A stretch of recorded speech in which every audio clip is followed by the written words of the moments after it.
Hello বন্ধুরা, আজকে আমি তোমাদেরকে কাঁচা লঙ্কা আর কালো জিরে ফোড়ন দিয়ে ইলিশ মাছের একটা রেসিপি দেখাবো। দেখো, এখানে আমি ইলিশ মাছগুলো নুন হলুদ দিয়ে ভালো করে মেখে নিয়েছি। আর এখানে আমি কড়াইতে তেল দিয়ে দিয়েছি।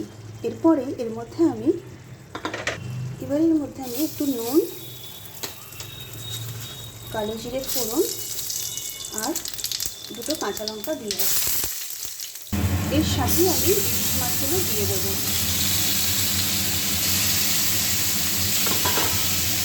ইলিশ মাছটা কড়াইতে দিয়ে এদিকে আমি 1 চামচ নুন, হলুদ আর একটু কাশ্মীরি লঙ্কার গুঁড়ো একটা পেস্ট বানিয়ে নেব জল দিয়ে। এটা কিন্তু আমার বানানো হয়ে গেছে। এবার আমি ইলিশ মাছগুলো দেখে নেব কতটা হলো। ইলিশ মাছ কিন্তু কখনোই বেশি ফ্রাই করা যাবে না, জাস্ট হালকা করে ফ্রাই করতে হবে।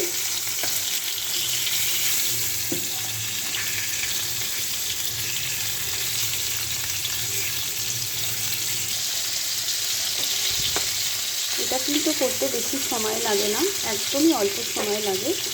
ইলিশ মাছ এরপরে আমি আর বেশি ভাজবো না। এবার আমি তৈরি করে রাখা পেস্টটা এর মধ্যে দিয়ে দেবো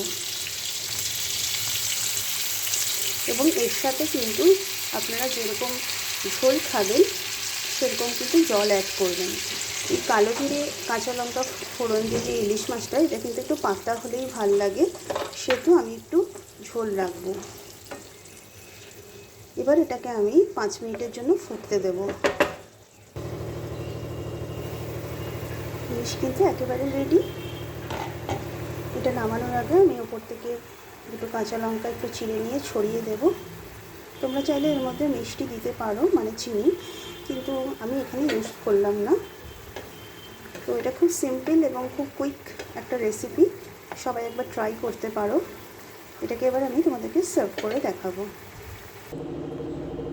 কালো জিরে কাঁচা লঙ্কা ফোড়ন দিয়ে ইলিশ মাছ কিন্তু আমার একবার রেডি।